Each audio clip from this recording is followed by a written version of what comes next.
Voilà, l'accord de paix signé entre la République démocratique du Congo et le Rwanda à Washington.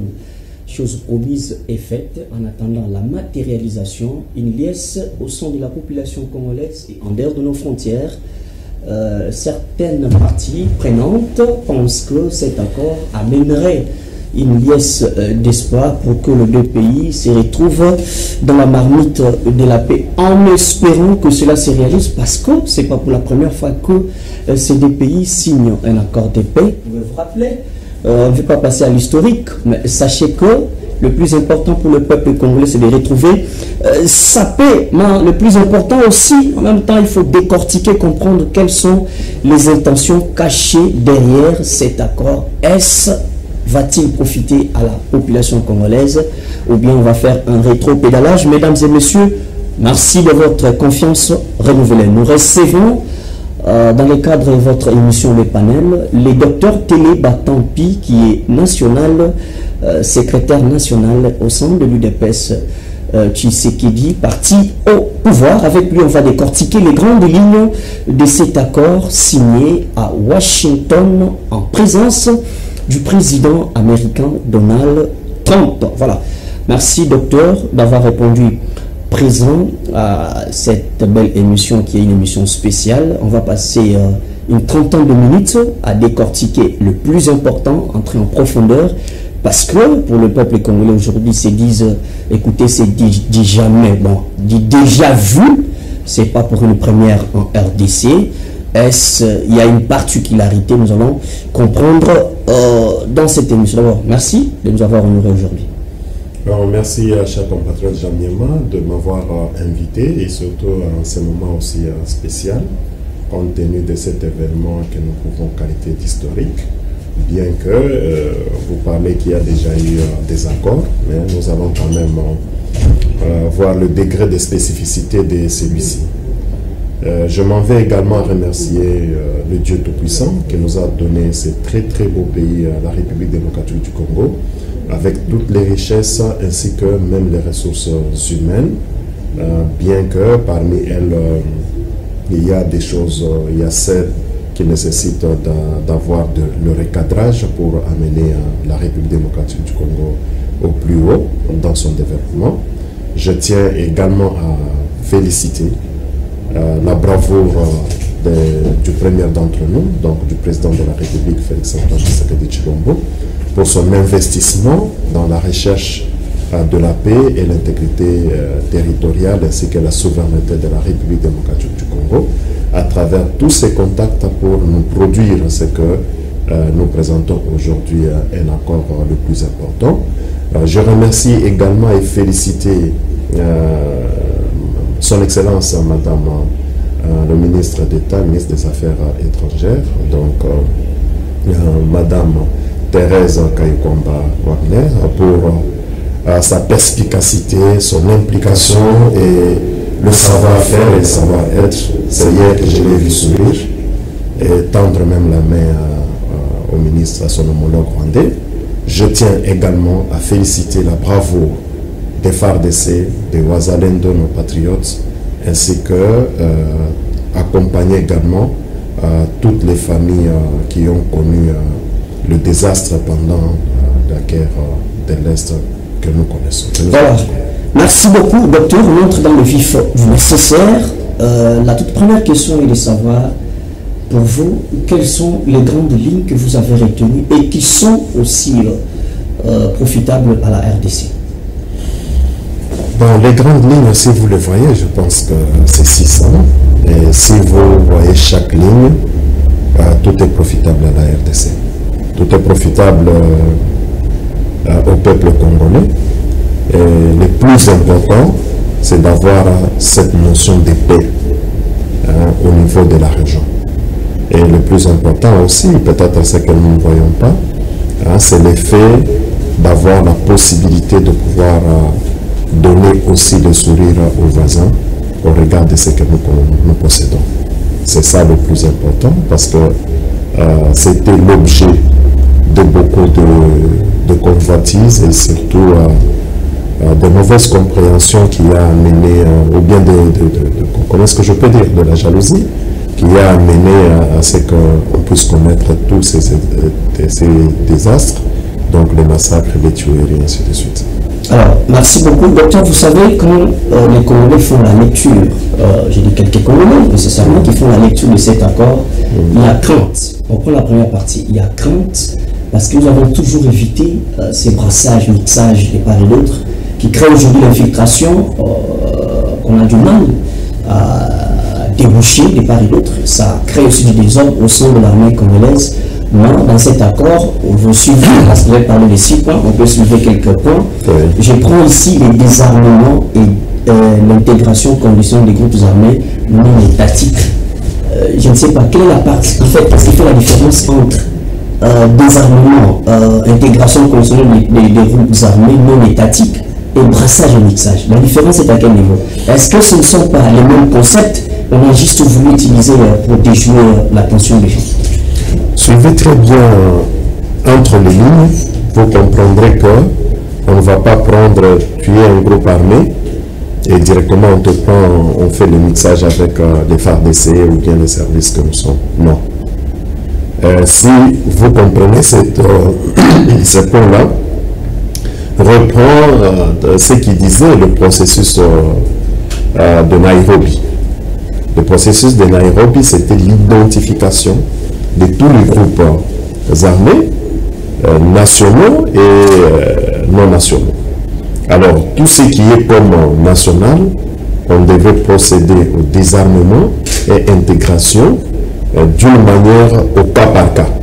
Et il faut savoir t'identifier. C'est là où vous comprenez que c'est, et puis on dit conditionnel.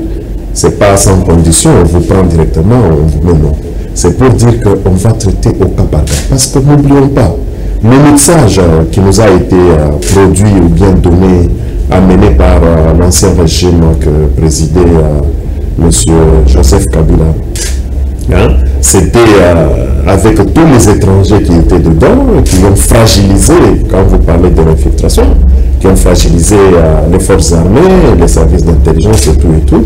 Et nous avons constaté que sur le plan de guerre de terrain, la RDC a connu beaucoup de défaillances à cause de ça. Mais cette fois-ci, c'est d'une manière très scrutée.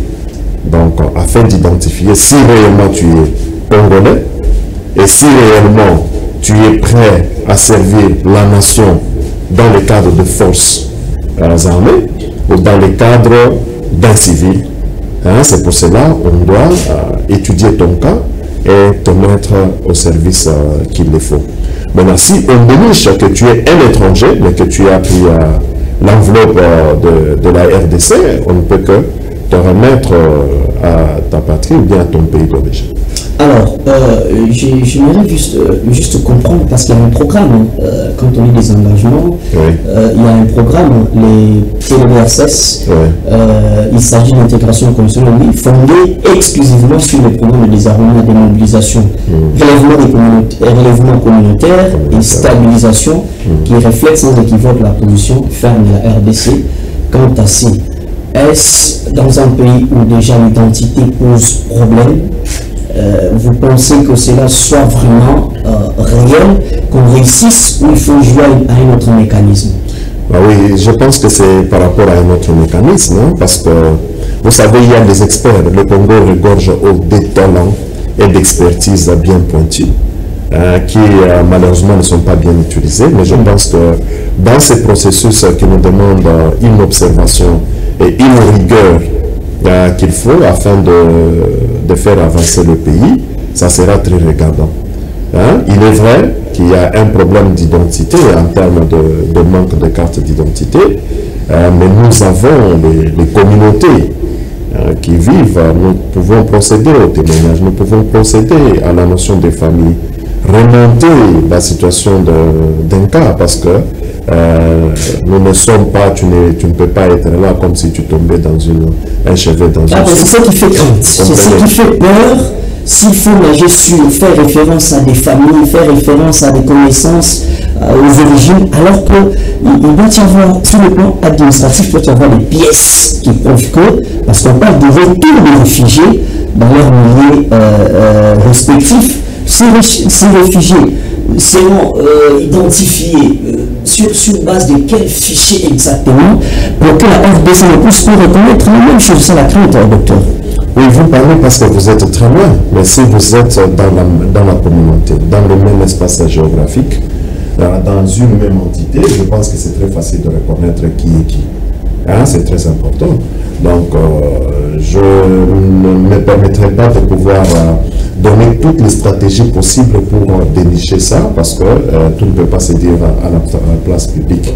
Mais il y a des mécanismes, des stratégies qu'on peut identifier qui est qui, et surtout dans le contexte actuel. Mon frère, nous devons être très rigoureux et très méticuleux par rapport à ça. Sinon, ça sera, vous avez gagné, mais vous êtes incapable de bien gérer votre gain.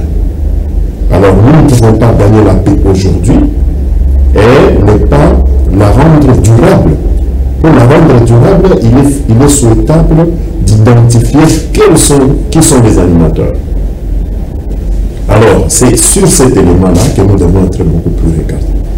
Hein, je ne pense pas que, et surtout que c'est un processus, parce que l'accord aujourd'hui on a signé, hein, on entre dans le processus, c'est pour cela que vous avez suivi sur parmi les points, il y a la question de la mise en place d'une équipe.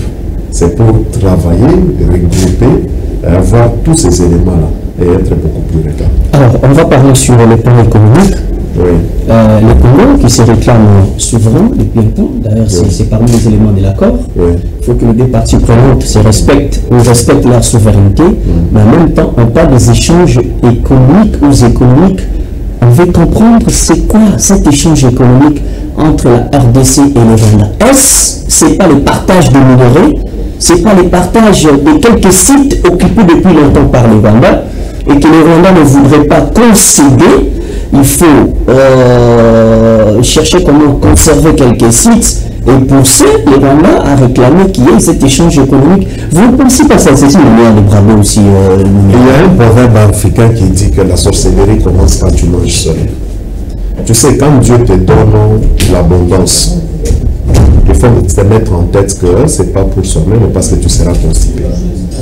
Donc, en quelque sorte, Dieu te donne la suprématie. Dieu te donne le pouvoir quand il te donne l'abondance. C'est pour permettre à ce que tu aies encore beaucoup autour de toi que tu dois soutenir. C'est comme ça que la République démocratique du Congo doit se mettre à cette hauteur-là. Il n'y a pas que le Rwanda qui doit bénéficier de notre abondance, de notre bénédiction. C'est le monde entier. Et si nos voisins, d'abord les plus proches, étaient conscients et étaient reconnaissants de la grandeur et des faveurs que la RDC regorge, ils pouvaient se mettre à leur place et ils pouvaient en bénéficier sans problème. Et aujourd'hui, qu'est-ce que ça ne peut pas nous étonner? Nous sommes aussi grands et aussi riches. Mais le plus grand problème avec nous-mêmes, c'est que nous ne reconnaissons pas notre place. Comme dans la Bible, il est écrit que lorsque un héritier est encore enfant, il n'est pas différent d'un esclave. Et un enfant, c'est celui qui ne connaît pas ses droits, c'est celui qui ne connaît pas sa position. Vous comprenez? C'est comme aujourd'hui la RDC. Si tout Congolais se met à la hauteur, en tête, que nous avons et nous sommes un très grand pays, un pays qui est abondamment béni par Dieu, et nous devons nous mettre à la hauteur pour le rendre sa gloire. Je pense que nous ne pouvons pas nous mettre au service des tierces. Vous comprenez un peu? Comme parmi quelques-uns de nos compatriotes ont accepté de se soumettre vis-à-vis des tierces pour nous combattre. Et quelles tierces? Les gens qui n'ont pas assez de moyens que le Congo regorge. Vous comprenez? Maintenant, sur le cadre d'échange économique, si nous pouvons en parler, vous savez, nous avons une très grande société ici en République démocratique du Congo qui traite sur les minéraux. C'est par exemple la GECAMINE et même la MIBA. Et vous savez que dans le cadre de transformation de nos matières premières de la GECAMINE, c'était transformé où? C'était travaillé où? C'était en Belgique. Et ça continue même actuellement. Même si vous prenez la MIBA, le diamant, que ce soit de Mujima et que ce soit de Chikapa Où est-ce que c'était taillé pour donner sa meilleure forme? C'est en Europe, c'est en Belgique, c'est en Suisse, c'est un peu partout ailleurs. Vous voyez? Alors, et ça permet les échanges économiques par rapport aux mécanismes d'exploitation et de production et de transformation dans la chaîne. Bon, si aujourd'hui, nous constatons que le Rwanda n'a pas suffisamment de moyens, et on veut également l'épauler, c'est cette dimension-là que le Congolais doit prendre, hein, pour lui donner aussi un peu de dividendes en tant que voisin, et l'aider en ce sens-là, avoir des moyens aussi pour nourrir sa communauté, sa population, pendant que nous, on ne perd rien. Par contre, nous gagnons en suprématie, en termes de moyens d'abord économiques, et aussi en termes d'influence régionale. Je pense que c'est le Congo qui gagne sur ces deux éléments. Très bien. Alors, vous l'avez déjà suivi, nous parlons, parce qu'il faut une matérialisation de cet accord, il faut associer les parties prenantes, et ainsi de suite. Mais là, les rebelles qui occupent la partie est, la partie orientale, Goma, Bukavu, et d'autres localités occupées ou conquises par les rebelles, vous ne pensez pas que cette absence pendant l'accord, cette absence des Nanga, cette absence des Kabila, cette absence de tous ces gens qui occupent la partie est, vous ne pensez pas que cette absence risquerait de jouer en défaveur de la RDC? Non, qu'est-ce qu'il représente, mon frère? Il ne faut pas donner trop d'importance. Vous le négligez, mais même pas. La RDC, le Congolais doit se mettre à la hauteur de sa grandeur. Ne donnons pas de valeur aux gens qui ont accepté de tuer, massacrer, violer et brader nos richesses. Aujourd'hui, c'est à cause des richesses que nous possédons, que Dieu nous a données, qu'il y a toutes ces guerres-là. Mais aujourd'hui, nous trouvons la solution. Nous parlons avec les concernés, les metteurs en scène. Il ne faut pas voir le pion. C'est là que vous citez, ce sont des pions. Mais quand vous traitez, comme le chef Félix Antoine Tshisekedi l'a dit, président de la République, il devait traiter avec le concerné. C'est avec lui qu'on a traité, Paul Kagame. Et c'est avec lui qu'on signe. Mais vous voulez encore regarder le pion comment? Donc il n'y a pas de crainte par rapport à ça. Ce qui est très important, il est souhaitable de sensibiliser nous Congolais. Nous puissions nous sensibiliser pour nous mettre à la hauteur. Afin que tous les traîtres ne puissent pas avoir de l'espace pour se prétendre la valeur. Non. Il n'y a pas d'inquiétude là-dessus. Mais si elle se disait, écoutez, cet accord ne nous intéresse pas, il continue la conquête, il continue la guerre. C'est la difficulté des ressources. Parce que c'est lui, le fournisseur des ressources, signe l'accord de paix. Mais vous voulez avancer comment? Vous allez avancer comment? Et la population congolaise vous rejette.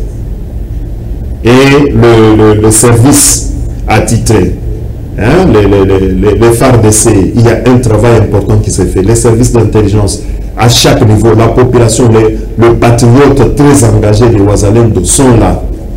Et vous-même, vous les gens de médias, vous êtes là pour sensibiliser davantage la population. Afin que le Congolais se prenne dans sa valeur. Et ils vont avancer jusqu'où? Donc, leur source est coupée. La vanne, les Congolais sont là. Donc, il faudrait que nous soyons à ce niveau-là, hein, que les Congolais se prennent, reconnaissent vraiment et se mettent dans l'attitude du chef président de la République, Félix Antoine Tshisekedi Tshilombo, qui a cru dans son combat et qui est en train de nous amener à cette paix, hein, par les guides d'apprentissage. Ou bien il faudrait pour l'apprentissage du Congolais. Parce que le Congolais s'est vu trahi par ses compatriotes qui ont privilégié leurs intérêts personnels et qui sont venus pour massacrer tout et tout, avec tout ce qu'il y avait comme traîtrise dans la chaîne de commandement militaire, là où les territoires tombaient comme des champignons. Mais aujourd'hui, c'est une leçon que le président de la République, que Dieu soit loué, qui lui a donné toute cette intelligence, et avec son espace international, Et là où nous devons encore remercier Dieu d'avoir mis à la tête de la puissance mondiale un homme de paix. Donc ici, je parle de Donald Trump, le président des États-Unis. On va y arriver. Mais c'est à ce moment-là que le Congolais doit s'identifier dans son chef, qui est le président de la République, Félix Antoine Tshisekedi. Dans ce combat-là, dans l'attitude de ne pas prétendre laisser de l'espace à tout ce qui a comme des traîtres. Et si on envisageait une rencontre, une tripartite entre le président Félix, Kabila et puis non. Parce que ce Congolais, il faut revenir trouver la paix. Le président de la République, Félix Antoine Tshisekedi, il faut le mettre à la hauteur.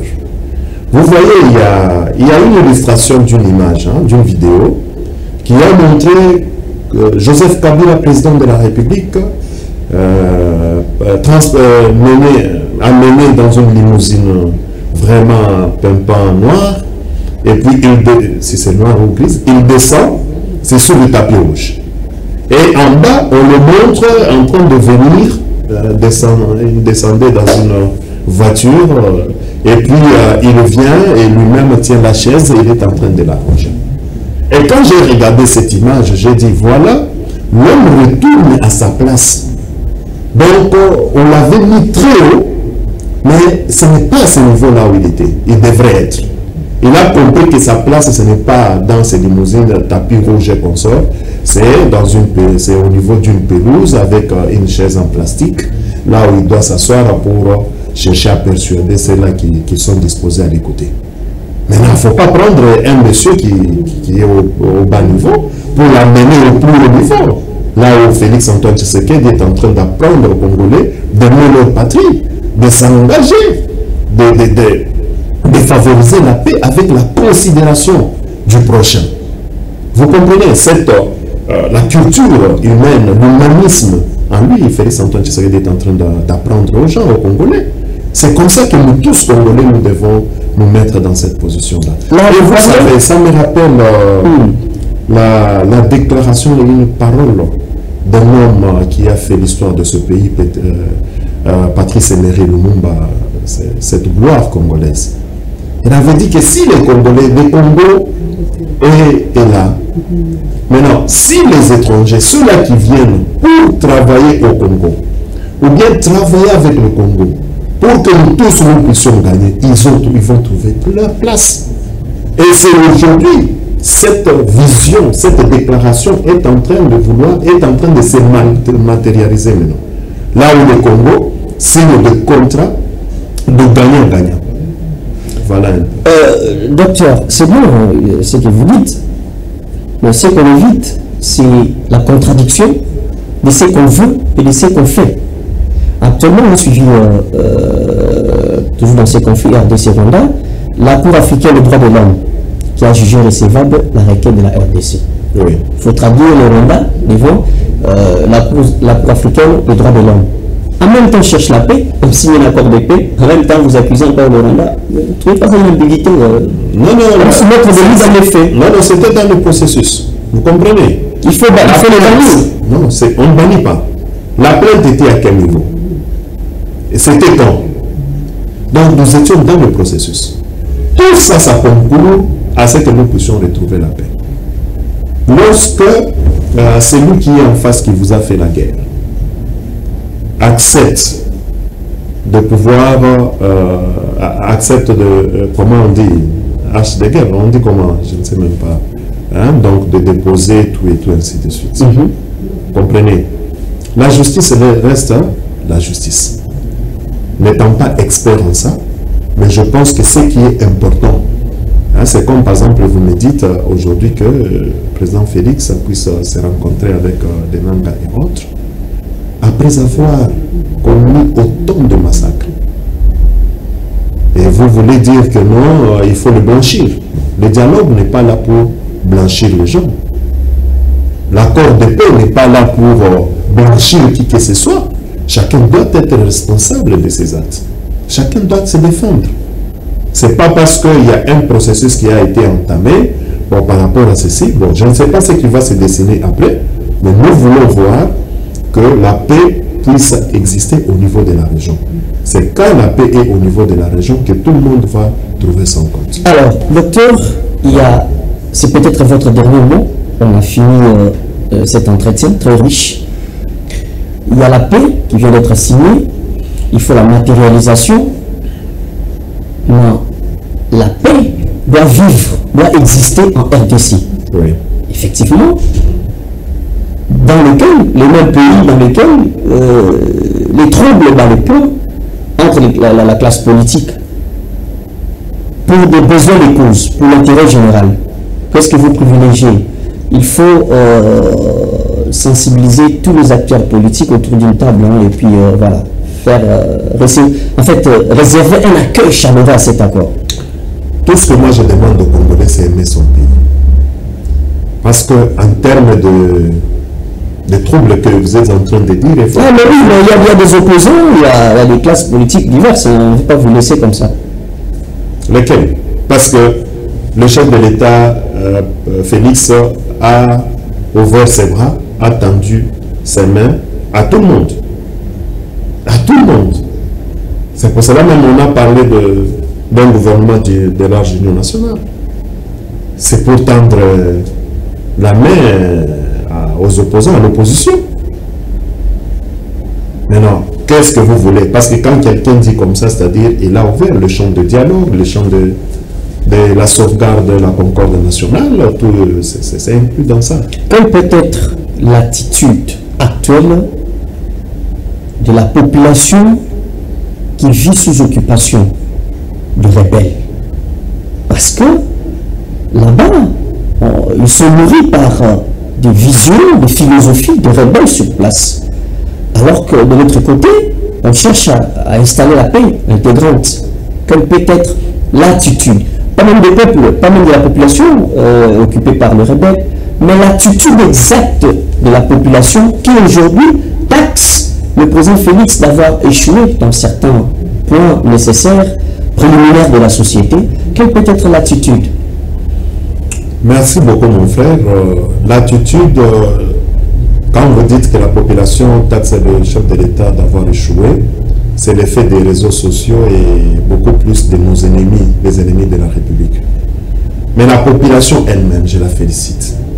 Qu'elle garde la même attitude, c'est laquelle? Celle qu'elle a pour le moment, de rejet de tous ces ennemis de la République qui massacrent les camps de Joseph Kabila, Nanga et les autres.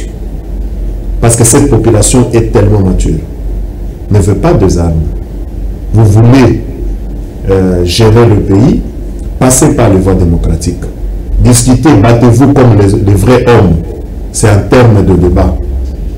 Ce n'est pas en termes de prendre les armes et tuer une population civile qui est victime de votre faiblesse parce que vous n'êtes pas à la hauteur de vous engager dans un débat démocratique. Les nations aujourd'hui qui vont plus loin, qui sont développées, c'est sous le plan d'une concorde interne en termes de discussion interne. Ce n'est pas parce que tu as un point de vue divergent, non, tu vas recourir aux armes pour tuer ceux-là qui ne discutent pas avec vous, afin de faire pression auprès de ceux-là qui discutent avec vous. En tout cas, c'est cette attitude-là que nous encourageons. Même l'UDPS aussi doit avoir la même attitude. On termine l'émission par là. Oui, l'UDPS a la même attitude parce que l'UDPS... L'injustice là va famille, maintenant va mettre à terre. Ah, c'est quelle attitude? Mais c'est ça, on parle de l'attitude de paix. Comment vous encouragez l'attitude de paix à l'UDPS, il n'y a pas de guerre. À l'UDPS, là, c'est l'attitude d'un homme qui ne veut pas que le texte s'applique. Et cet homme est déjà déchu, il n'a qu'à s'en aller. Son temps est passé, c'est différent. Il attend un mot d'ordre qu'il bénéficie encore de la confiance du chef de l'État jusque-là. Et voilà, il garde... Comme il aime bien manipuler, parce que je vois maintenant... Le parler de Gustin Kabila. Bien sûr, c'est un grand manipulateur.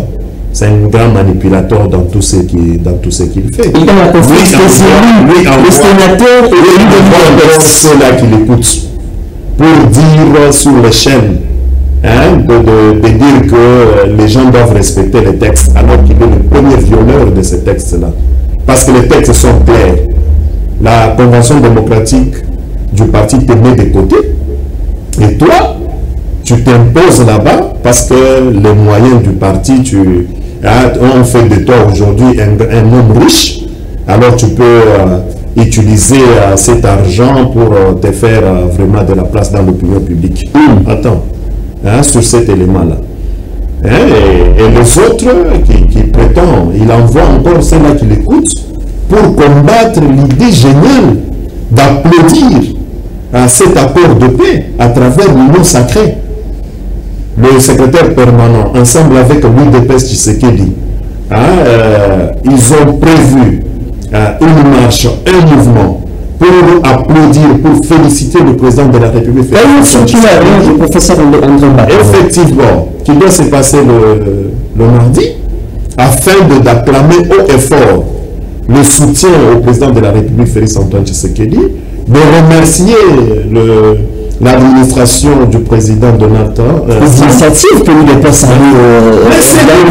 Non, c'est une bataille qui l'union sacrée, les membres de l'UDPS, l'UDPS a émis cette voix. Maintenant, pour que nous ne puissions pas aller en solo, nous sommes une majorité qui est fusionnée dans l'union sacrée. Alors, il prend l'étendard pour ramener tous les membres de l'Union sacrée afin de féliciter le président de la République, Félix Antoine Tshisekedi, de remercier l'administration de Donald Trump qui nous a vraiment aidés dans ce combat. Et vous venez maintenant, Kabouya, Augustin Honorable, envoie ses collaborateurs, entre guillemets, ceux-là qui l'écoutent, pour empêcher aux combattants de l'UDPS d'aller applaudir ces grands accords de paix qui viennent d'être signés. C'est comme si vous voulez dire, il y a Augustin Kabouya qui manipule certains combattants de ne pas participer à la marche. C'est manipulateur. Quand vous voyez Honorable Kabouya, c'est un grand manipulateur. Il peut transformer, quand on lui interdit les choses, on lui transforme, il vient, non, on lui a accordé.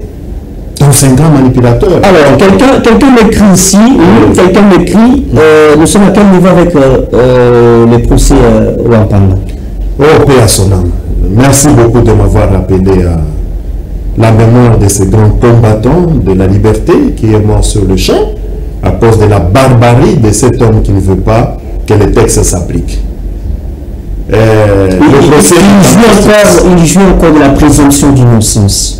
En tout cas, ça c'est à la justice de le dire, mais politiquement les faits et sociologiquement les faits sont là. Voilà, vous comprenez. Merci. Mais je ne saurais pas terminer cette émission parce qu'on a parlé de l'accord de paix. Il est certes, je remercie le président, j'ai félicité le président Félix Antoine Tshisekedi.